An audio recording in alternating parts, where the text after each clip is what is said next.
guys? Your boy Benny. The best thing about working on the internet is that it is a time capsule, a library that locks in who was right and who's been lying to you and grifting, who betrayed you and your movement. We're really proud that this channel has been absolutely and totally authentic, locked in, and honest with our audience. You can go back 4 years and see exactly what we thought about President Trump, about the MAGA movement, and about fighting to get to this exact moment. Meanwhile, there's plenty on the right, and of course, many on the left who would be happy to have seen the entire movement thrown in prison and cheered on the prosecutions against Donald Trump and so on. So it's really good to be able to kind of plant a flag, right? And say, well, screw you, we were right. And also that this moment and the victory in this moment can't really be shared by everyone. There are a lot of people who really didn't see it. And for them, eternal shame. Ladies and gentlemen, one of those people is not Bill Maher. And I'm not here to defend Bill Maher, all right? I think Bill Maher has smoked way too much weed and is a hippie and is a dirtbag leftist. He's not the worst kind of leftist, but he's still like he's still like totally a psyop, right? He's still completely influenced by MSNBC and by corporate press and by the vibes and the feels. However, Bill Maher sent a shockwave around the world when in 2003, November 18 of 2003, he said Joe Biden's going to lose. Joe Biden can't win and won't win. And he was right. Bill Maher was right. And it actually took a lot of guts to straight up say it, because certainly this was not the talking points of the moment. Bill Maher says Joe Biden is going to lose. Biden will not win in 2024. And he said that a year out from the election. There had been no debates. There's so many things had happened. There hadn't even been caucuses. There had been no caucuses, right, for the Republican Party or for the Democrat primaries. And so like, listen, give credit where credit is due. Guys like Stephen A. Smith have been mocking Joe Biden for years, mocking leftists, praising Joe Biden's State of the Union. This was also about a year ago. He gives a speech for an hour, and suddenly that warrants 4 more years. You think an hour speech offsets all of that? You're smoking crack. Listen, these guys have been wrong about some things, but it's important to note when they're right. And I'll take somebody who at the very least is saying what they honestly believe over someone who knows the truth and is lying to you about it, right? Which is all the programming on MSNBC. So I was very interested when Bill Maher and Stephen Smith teamed up and talked about Trump. Now, both of these guys clearly didn't endorse MAGA, even though Stephen A. Smith has endorsed MAGA principles, gone off on Democrat lawfare and on criminal aliens flooding into the country, taking the place of American citizens. Stephen A. Smith has gone hard in on that, and Bill Maher's had his moments. Bill Maher still hates Trump, or does he? Check out this fascinating exchange with Bill Maher and Stephen A. Smith where they admit something. That everyone loved Trump before he ran for office. That everyone loved Trump before he became president. Athletes, celebrities, and that this whole like Trump is racist thing is completely, totally fabricated. A reminder that this is what Donald Trump looked like when he walked on the Morning Joe set. Watch your head. Very tall. How are you? Nice to see you. Nika Brzezinski How's it going? nearly assaulted Donald Trump. Look at her raise her foot. That's great. Here, look at her stroke Donald Trump. All right.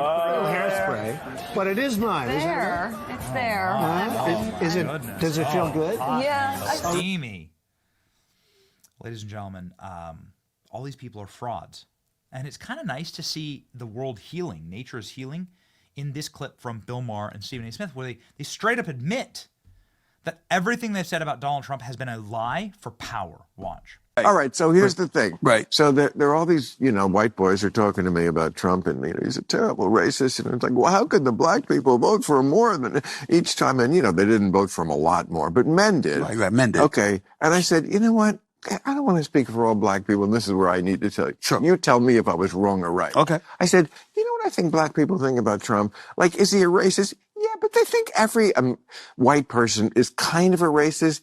And do they think that white people behind closed doors talk like Trump? Yeah, he's just a crazy That person. last part right there. That last part right there. It's not that. It's not He that. just says it out loud As black people, I don't want to speak for all black people, whatever. No, obviously because they're not all alike. That's at right, all. exactly. But I will say this to you, as you know, being a black man, you don't look at white people and automatically think they're racist. You automatically know they're different than you, that they think different than you, that they come from a different cultural background and experience things differently than they do. Right. So that second part is very, very important, because when you talk about how Trump talks, right, we're going like this. So that's the first time he talked like that, when he became president. Who the fuck you think you playing with? We know better than that. We know better than that. We know that ain't the first time, and we know that the people that he was friends with all of these years, he talked just like that around y'all, and y'all didn't have no problem with it. Don't act like you have a problem and now. also had some genuine black friends and black folks who like him. Well, let me tell you this. I don't know if I told you this. Because it's complicated. I don't know Life if I told you is this. complicated. I wouldn't call myself his friend by any stretch of the imagination back in the day. Right. But I've told this on many occasions. I said this in my recent appearance on The View and stuff like that. Trump and I were friendly. Right. Before he ran for president. He used to have these boxing matches, particularly during the Tyson fights at the Trump casinos. He would be at the Knicks games and stuff like that. And if we're being totally honest, all the brothers found him to be cool. Right. They found him to be very cool. So let's be clear, because he knew his sports, all right? He would say what he feel. Right. He bucked the establishment, which we loved.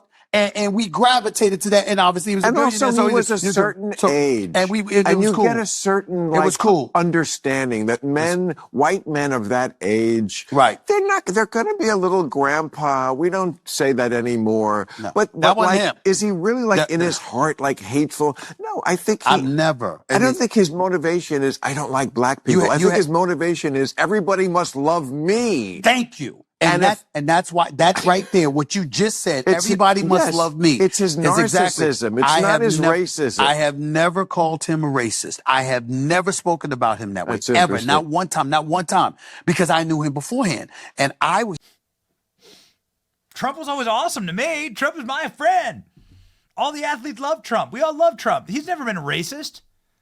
Where was that defense over the last 8 years, right? Now that they've seen total and complete defeat, and they've seen some of the prominence of superstars who've stood by Donald Trump, Hulk Hogan, namely saying that he might get a spot in the Trump administration.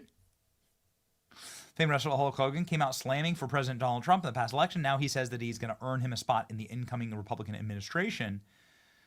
The president said, you know something, you'd be great on the President's Council of Physical Fitness. Oh, man. Yeah, now they're all running. Morning Joe is now running back to Mar-a-Lago to beg forgiveness of Donald Trump. They're all coming back now that the cultural zeitgeist, now that the cultural power is once again in Donald Trump's hands. They've abandoned the Democrat Party. Look at this. Joe Biden breaks down in tears as Jill hails husband as a hero. To who exactly?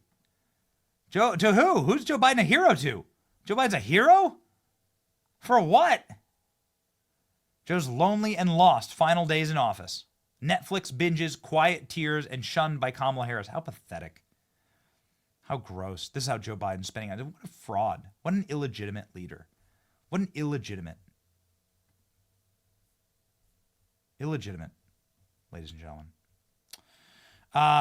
Donald Trump has won, and now the State Department is hosting cry sessions for their employees, people that we pay. The State Department is hosting cry sessions for personal meltdowns over Trump victory. They're being investigated by members of Congress over this.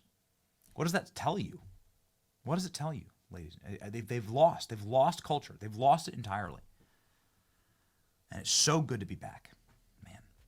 It's so good to be back. Hopefully this will be healing, because the psychotic hatred of Donald Trump comes from somewhere totally different. It's spiritual in nature, actually.